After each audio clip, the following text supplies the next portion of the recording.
বাংলা একটা প্রবাদ আছে দেখবেন, রতনে রতন চেনে। তিনি যেহেতু পবিত্র, তো তারও একটু আগ্রহ তৈরি হয়েছে যে এই আলামিন বিশ্বস্ত এই সমাজের ভিতরে একবারে দেখবেন কাদার ভিতরে থেকেও কাদা গায়ে লাগে না, একটা মাছ আছে বাইং মাছ বলি আমরা, বাইং মাছ। তো এটা দেখবেন কাদায় থাকে কিন্তু এর গায়ে কিন্তু কোনো কাদা স্পর্শ করে না। তো আরবের এই কর্দমাক্ত সমাজে রাসূলুল্লাহ সাল্লাল্লাহু আলাইহি ওয়াসাল্লাম তার চরিত্রকে নবুয়তের আগেও এমনভাবে এই মানুষের সামনে উপস্থাপন করতে সক্ষম হয়েছেন, আল্লাহ তাআলা তাকে এই সামর্থ্য দিয়েছেন যে ফলে তিনি আলামিন উপাধি পেয়েছেন। তো ফলে খাদিজা রাদিয়াল্লাহু তাআলা আবার অর্থনৈতিক দিক থেকেও খুব ধনাঢ্য মহিলাদের একজন ছিলেন, তার বিজনেস ছিল। তো ফলে তিনি তার বিজনেসের জন্য একজন কর্মকর্তা হিসেবে নিয়োজিত করার জন্য তখন মুহাম্মদ সাল্লাল্লাহু আলাইহি সাল্লামকে চয়েস করলেন। যেহেতু এখনও তিনি নবুয়ত পান নাই, তিনি নবী হবেন কিনা এখনও তো সোসাইটি জানে না। দ্বিতীয়ত পারিবারিকভাবে তিনি এতিম, তার বাবা তো তার জন্মের আগেই মারা যায়, মাও মরে যায়, ইতিমধ্যে দাদাও মরে যায়। তো চাচার কাছে আবু তালেবের কাছে রেখে যায়। আব্দুল মুত্তালিব যখন মুমূর্ষু অবস্থা বা মৃত্যুর পূর্বক্ষণে কিন্তু আবু তালেবকে ডেকে, এটার কারণ ছিল মূলত আবু তালেব ছিল সহোদর ভাই আবদুল্লাহর। মানে আব্দুল মুত্তালিবের অনেক সন্তান ছিল, 12 জন সন্তান ছিল। তো তন্মধ্যে আবু তালেব এবং আবদুল্লাহ রাসূলের বাবা একই মায়ের সন্তান। তো ফলে এই কারণে সহোদর ভাইদের সাথে সম্পর্কটা একটু ভালো থাকে, আপন ভাতিজা। তো ফলে আব্দুল মুত্তালিব তখন আবু তালেবকে দায়িত্ব দিয়ে যায়, অন্য কাউকে দায়িত্ব দেয় নাই।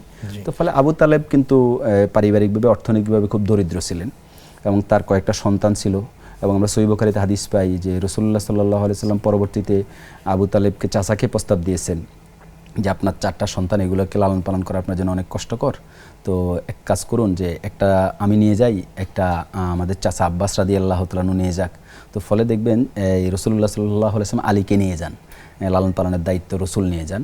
এবং আব্বাস রাদিয়াল্লাহু তাআলা তখন জাফর বিন আবি তালেব যে তাকে নিয়ে যায়। তো শুধু আবু তালেবের কাছে তখন আকিল ছিল এবং আকিল শেষ পর্যন্ত মক্কায় থেকে যায়। পরে জাফর বিন আবি তালেব এবং আলী রাদিয়াল্লাহু তাআলা রসুলের সাথে এবং আব্বাস রাদিয়াল্লাহু তাআলার সাথে থেকে মুসলমান হয়ে যায় এবং তারা মদিনায় হিজরত করে। আকিল পরবর্তীতে মুসলমান হয়, আকিল রাদিয়াল্লাহু তাআলা। তো এই যে চাচার এই অবস্থা, তো মুহাম্মদ সাল্লাল্লাহু আলাইহি ওয়াসাল্লাম নিজে এতিম। তো এই অবস্থায় এই প্রস্তাবটা কিন্তু ফ্যামিলিতে খুব ভালোভাবে অ্যাকসেপ্ট হয়েছে, গ্রহণযোগ্য, যে বিজনেসে যাবে কিছু কর্মকর্তা হিসেবে ভূমিকা রাখবে আর কিছু সেখান থেকে টাকা পয়সা পাবে। এবং এই বিজনেসকে ইতিহাসে মুদারাবা হিসেবে আখ্যায়িত করা হয়। মুদারাবা বিজনেসটা এমন যে দ্বিপাক্ষিক একটা বিজনেস, যে এক পক্ষ শ্রম দিবে আরেক পক্ষ পুঁজি দিবে। তো এখানে খাদিজা রাদিয়াল্লাহু তাআলা আনহা হচ্ছে পুঁজি দিয়েছেন, দ্রব্য দিয়েছেন, এগুলো বিক্রি করার ব্যাপারে শ্রম দিবে মুহাম্মদ সাল্লাল্লাহু আলাইহি ওয়াসাল্লাম। বুদ্ধি শ্রম দিয়ে তিনি কাজ শেষ করে আসবেন, আসলে প্রফিট যা হবে সেটার একটা অংশ মুহাম্মদ সাল্লাল্লাহু আলাইহি ওয়াসাল্লাম পাবেন, একটা খাদিজা রাদিয়াল্লাহু তাআলা আনহা পাবেন।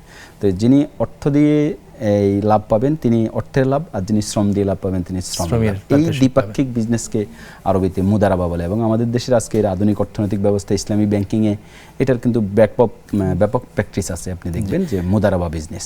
আল্লাহ রাসূল সাল্লাল্লাহু আলাইহি ওয়াসাল্লাম গেলেন, তো বিজনেসের তিনি ছিলেন মূল কর্মকর্তা। তো হেল্পার লাগবে তো একজন, কারণ তখন তো উঠে করে জিনিসপত্র নিয়ে যেতে হতো। তো এগুলো নামানো, উঠানো, সহযোগিতা করা, নতুন দ্রব্য কিনে আবার বিক্রি করা।